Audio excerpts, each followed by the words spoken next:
Kisah Nabi Zulkifli dari lahir sampai wafat. Nabi Zulkifli merupakan salah satu nama rasul yang wajib diketahui. Ia hidup pada saat Raja Ilyasa berkuasa. Nabi Zulkifli adalah sosok yang sangat gigih dan tidak mudah goyah. Memiliki budi yang luhur dan selalu menepati janji yang dibuatnya. Dengan perilaku yang sangat baik tersebut, banyak orang yang senang bergaul dengan Nabi Zulkifli. Kisah Nabi Zulkifli sungguh sangat penting untuk kita ketahui. Nabi Zulkifli memiliki kisah yang cukup beragam.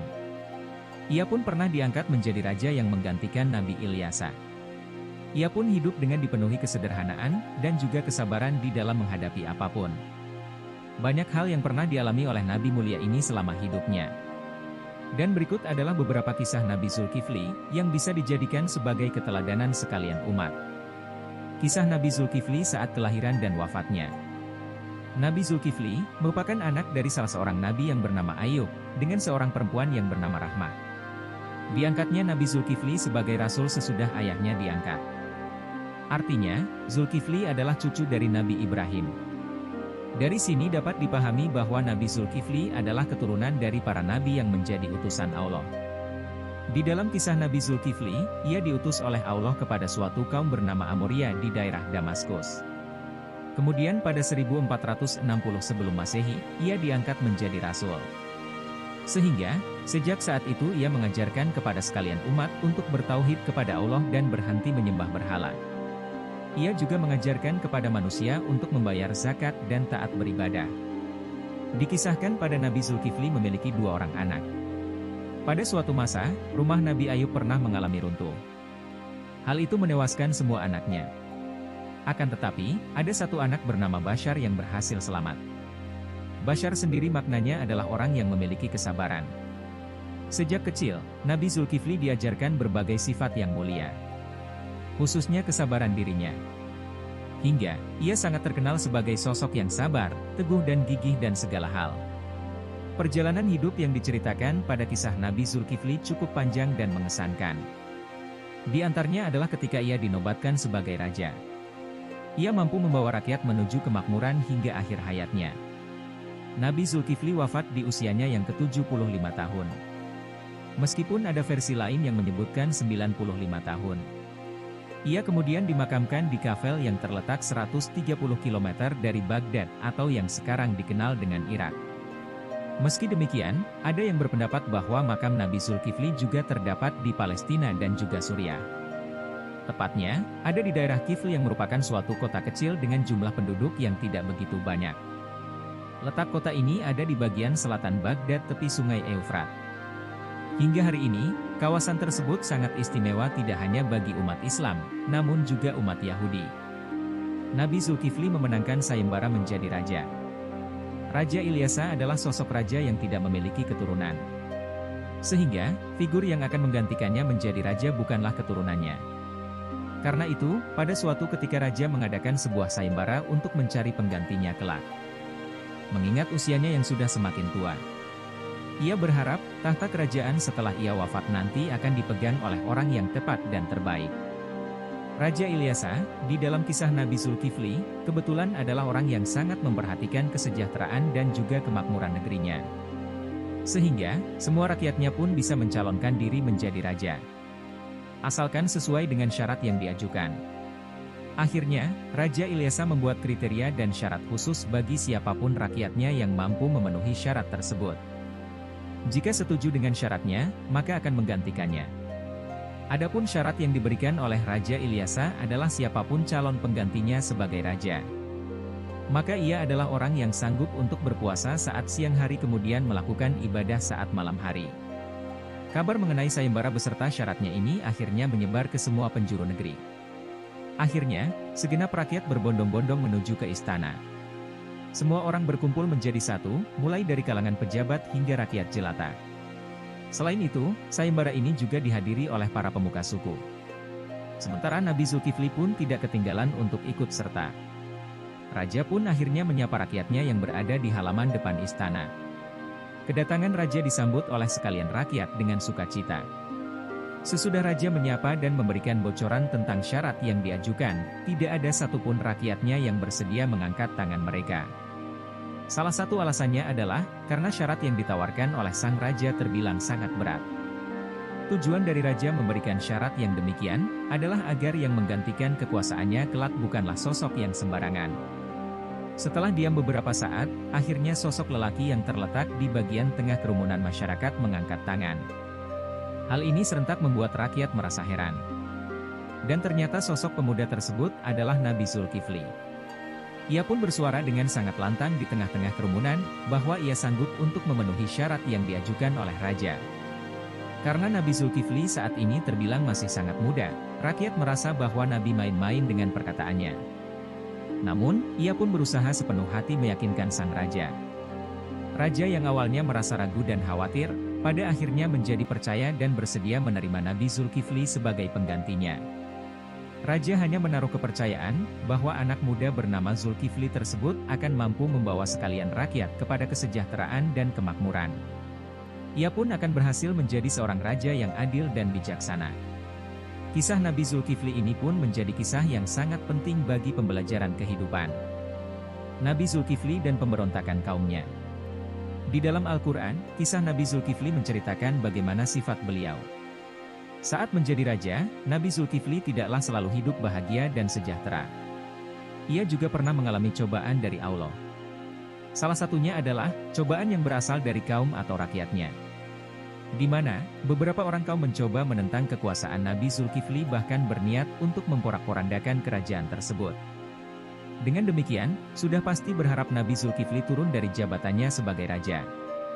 Kala itu, ia memberikan perintah kepada segenap rakyatnya untuk ikut berperang melawan kalangan pemberontak yang berniat jahat. Akan tetapi, sebagian besar dari rakyat yang dinaunginya enggan untuk mengikuti perintah tersebut. Alasannya adalah karena mereka takut untuk mati saat peperangan. Bahkan, yang mustahil adalah rakyatnya memberi syarat agar saat tempur mereka ada jaminan tetap hidup.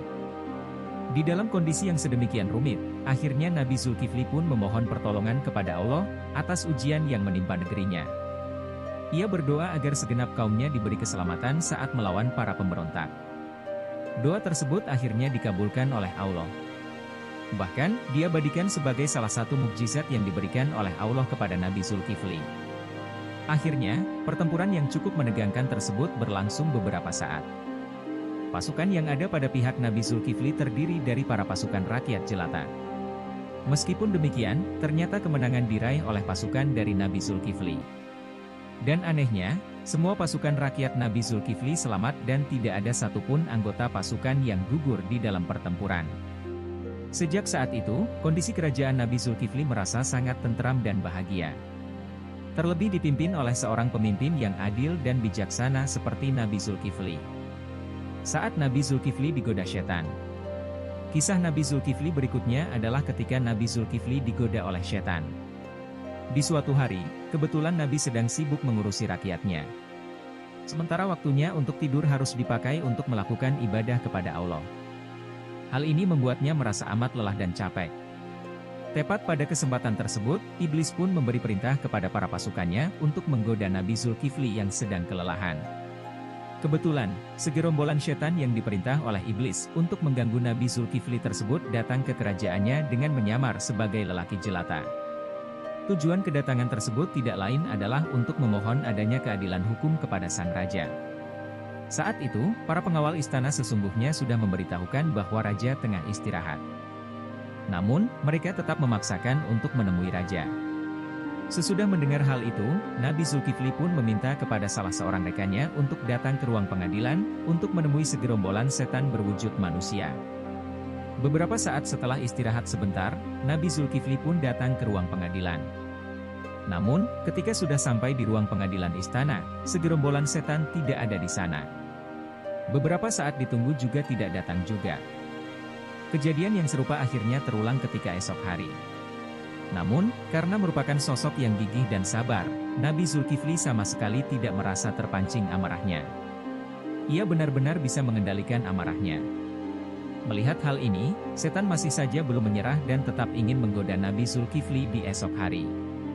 Kemudian, untuk hari yang ketiga setan berniat langsung mengetuk pintu rumah Nabi Zulkifli, di saat ia sedang istirahat. Akhirnya, mereka mengetuk pintu kamar tempat raja istirahat. Menanggapi hal tersebut, Nabi Zulkifli tetap saja sabar dan tidak terpancing amarahnya sama sekali. Akhirnya, segerombolan setan menyerah kemudian membuat pengakuan bahwa mereka dikirim oleh iblis untuk memancing emosinya. Akhirnya, setan pun gagal dalam menggoda Nabi. Karena Nabi Zulkifli sama sekali tidak marah dan emosi. Itu berarti, Nabi Zulkifli sama sekali tidak mengingkari janji yang telah ia buat. Ia benar-benar berhasil menjadi seorang raja yang adil, bijaksana dan tidak pernah mengingkari janji yang ia buat sendiri. Hal ini patut untuk dicontoh banyak orang, sehingga tidak akan ada lagi orang yang akan mengingkari janji. Kisah Nabi Zulkifli dan kesederhanaannya. Sesudah diterima sebagai calon pengganti raja, Nabi Zulkifli langsung diajak untuk tinggal di istana dan menemani sang raja. Malam hari, sesudah dinobatkan sebagai penggantinya, raja bahkan bisa tidur dengan sangat tenang dan nyaman.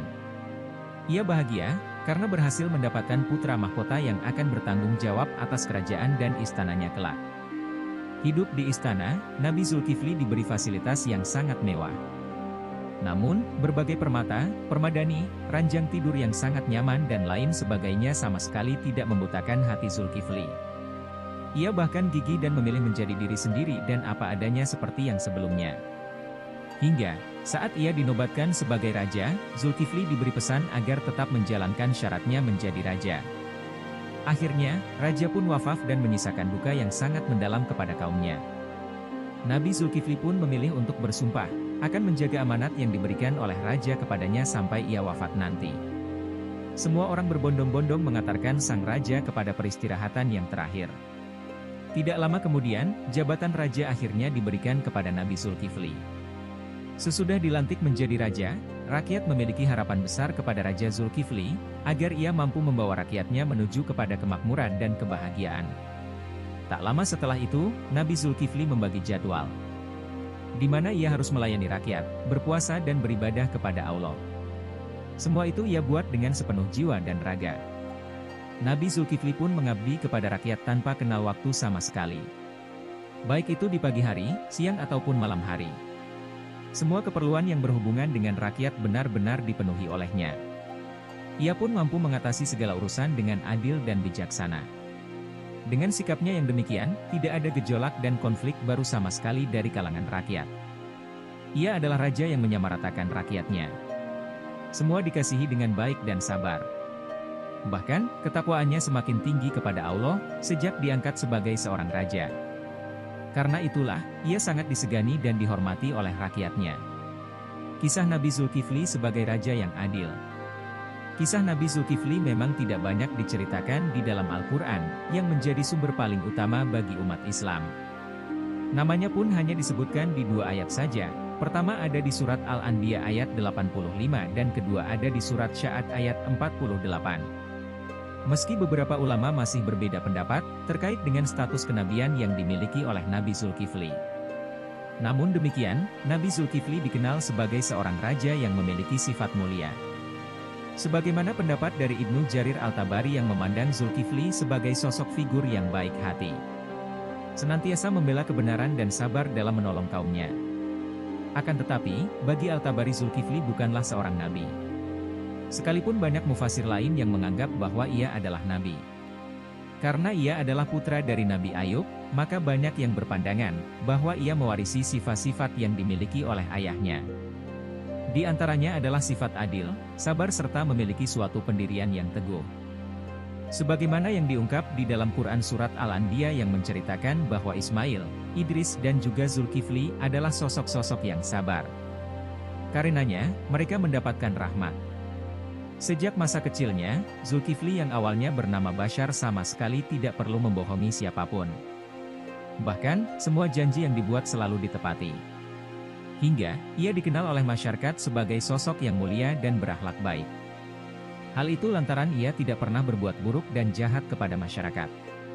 Kebaikan perilakunya juga ia terapkan ketika diangkat menjadi raja menggantikan Raja Ilyasa yang bijaksana. Ia senantiasa berlaku adil kepada semua rakyatnya tanpa memandang derajat dan membeda-bedakan. Semua diperlakukan dengan adil dan sewajarnya, hal ini dibuktikan saat ia mengatasi suatu perkara tidak pernah menimbulkan suatu gejolak tersendiri. Karena ia adalah raja yang sangat adil dan bertanggung jawab atas rakyatnya, wilayah Syam yang menjadi kekuasaannya menjadi sangat makmur dan berjaya. Bahkan, efeknya dirasakan sampai kepada negeri tetangga. Karena kemakmuran kerajaannya terdengar di mana-mana, pernah suatu ketika, wilayah Nabi Zulkifli akan diserang oleh kerajaan yang merasa iri dengannya. Kisah Nabi Zulkifli merupakan kisah yang luar biasa, dan jarang ditemui di era seperti sekarang ini. Terlebih, ia mampu menjadi seorang raja yang tidak kenal putus asa dan menjadi sosok yang sangat mulia. Ada banyak pelajaran berharga yang bisa didapatkan dari berbagai kisah Nabi Zulkifli. Manusia harus meneladani kisah-kisah terbaiknya di kehidupan sekarang ini. Sekian pembahasan kisah Nabi Zulkifli, silahkan disebarluaskan, semoga membawa manfaat bagi kita semua.